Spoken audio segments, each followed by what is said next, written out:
Meditation শৃঙ্খল মুক্তির পথ। মানুষের অসীম শক্তি ও সম্ভাবনাকে সবসময় শৃঙ্খলিত ও পঙ্গু করে রাখে সংস্কার ও ভ্রান্ত বিশ্বাস।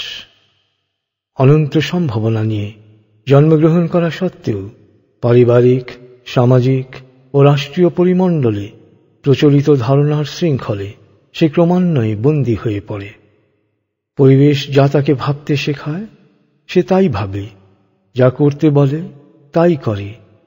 যে হতে পারত যুগস্রষ্টা বিজ্ঞানী, হতে পারত শতাব্দীর অভিযাত্রী, অমর কথাশিল্পী, হতে পারত মহান নেতা বা বিপ্লবী, হতে পারত আত্মজয়ী বীর বা ধর্মবেত্তা, সে মানব শিশুই সংস্কার ও ভ্রান্ত ধারণার বন্দী হয়ে পরিণত হচ্ছে কর্মবিমুখ, হতাশ, ব্যর্থ কাপুরুষে।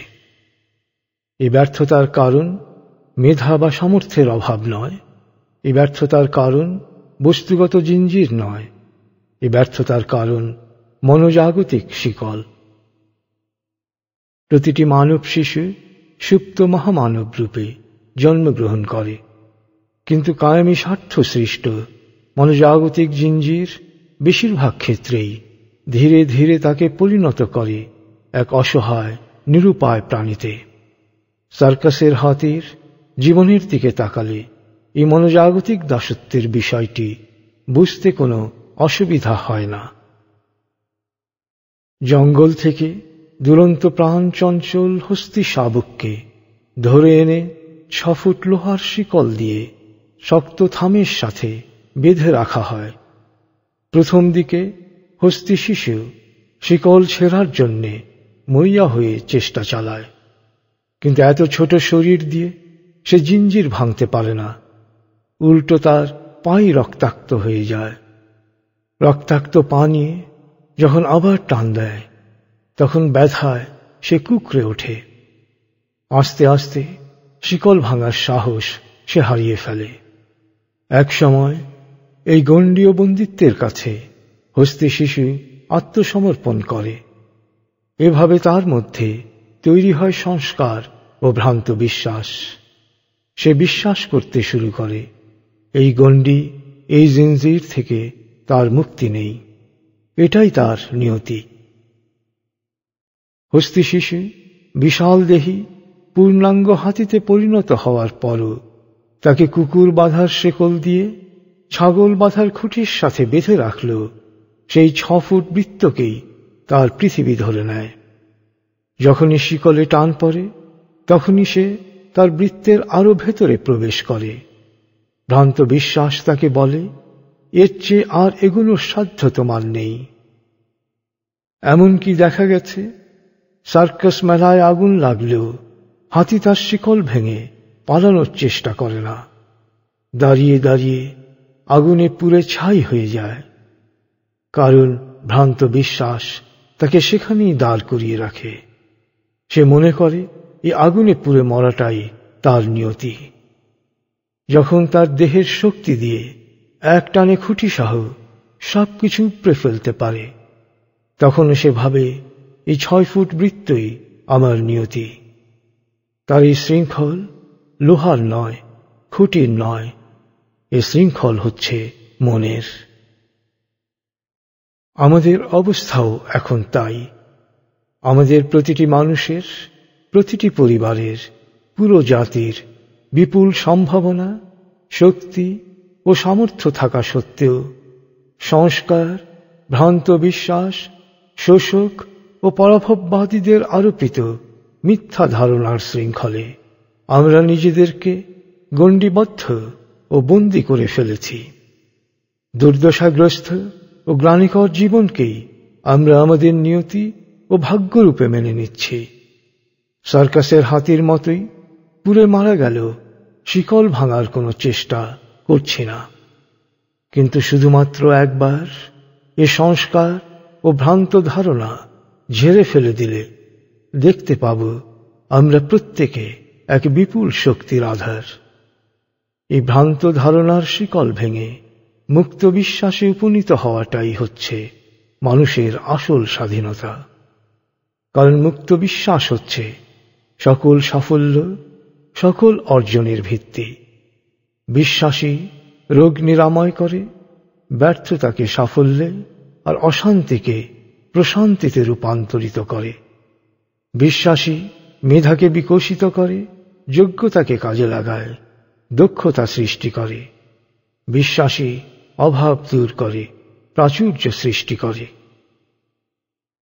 মুক্ত বিশ্বাস থেকেই শুরু হয় মানুষের মানবিকতার উত্থান পর্ব।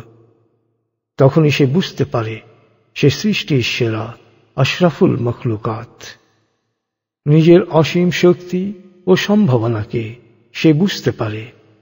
লোভ, লালসা, ভীতি, কাপুরুষতা ও প্রবৃত্তির শৃঙ্খল যে অনন্য মানব সত্তাকে বন্দী করে রেখেছে, তা থেকে নিজেকে মুক্ত করার শক্তি তার মধ্যে জন্ম নেয়। সে মুক্তি পায় প্রাত্যহিক জীবনের ক্লান্তিকর একঘেয়েমি থেকে। মুক্ত বিশ্বাস প্রতিটি কাজে চিত্তকে করে একাত্ম, আর কাজের সাথে একাত্ম হতে পারলে প্রতিটি কাজ হয়ে ওঠে আনন্দের উৎস। দৈনন্দিন জীবন বেশিরভাগ চিন্তাশীল মানুষের জন্যেই যুগে যুগে ছিল এক ক্লান্তিকর বিড়ম্বনা। এ ক্লান্তিকর বিড়ম্বনা থেকে মুক্তির পথ সচেতন মানুষ সব সময় খুঁজেছে।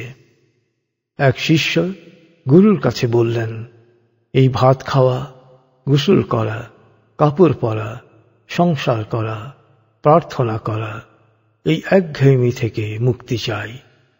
গুরু বললেন, ভাত খাও, গোসল করো, কাপড় পরো, সংসার করো, প্রার্থনা করো। কিছুদিন পর শিষ্য আবার আরতি জানালেন।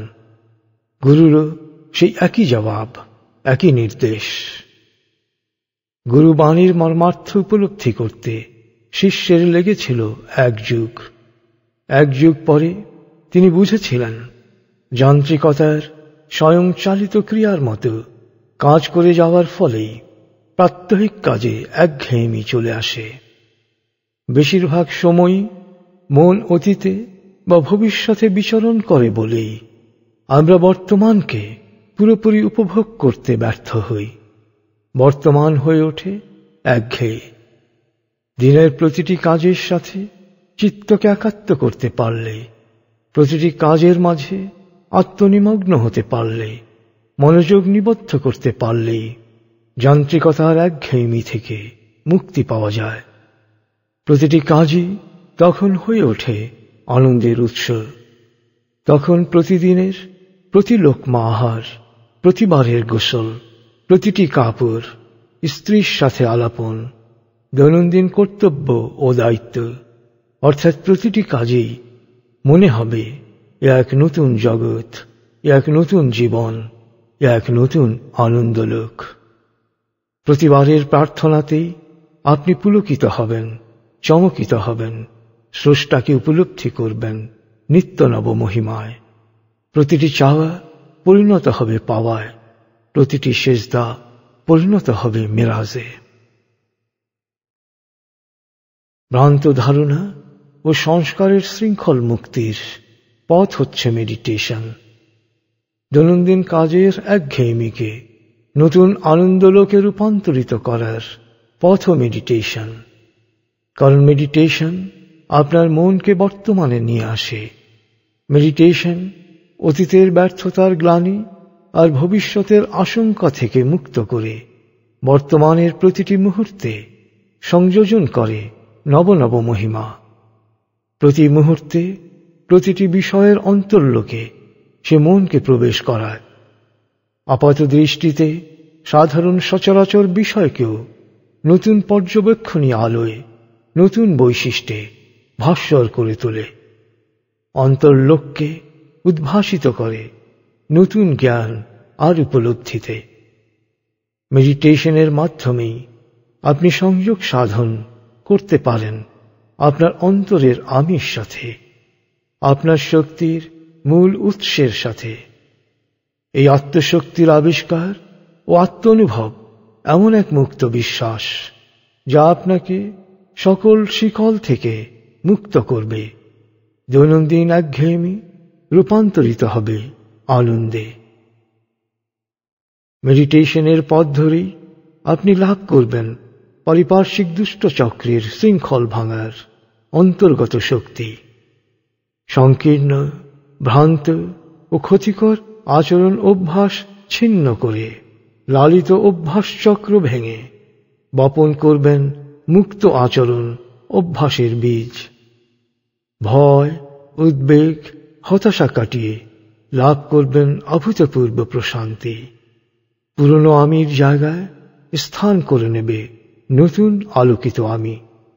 আপনি অতিক্রম করবেন আপনার জৈবিক অস্তিত্বের সীমাবদ্ধতা। আপনার উত্তরণ ঘটবে অনন্য মানুষে। আপনি পাবেন আপনার প্রথম ও পরিপূর্ণ স্বাধীনতা।